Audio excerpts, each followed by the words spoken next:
Hey, I'm Johnny from Johnny's Vintage Motorcycle Company, and we're offering for sale a Harley Sportster rear wheel, part number 40989-70. Now this ought to fit 54, maybe 53 to 54 and up Sportster, maybe till like 78. I think this will fit them all up until the disc brake came in. I think that was 1979 was first for the disc, I think. Okay, anyway, spokes aren't too bad. The rim's not too bad. I mean, this is going to be stock for like a 70 XLH, XLCH.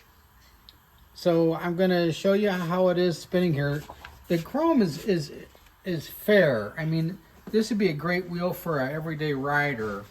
The hub's complete. The spokes aren't totally gross, but they're not perfect. So here we go. Not bad. I mean, this would be good enough for an everyday rider. This is not too bad. Okay, well, thanks for looking at our stuff. Low cost shipping available on request. And good luck.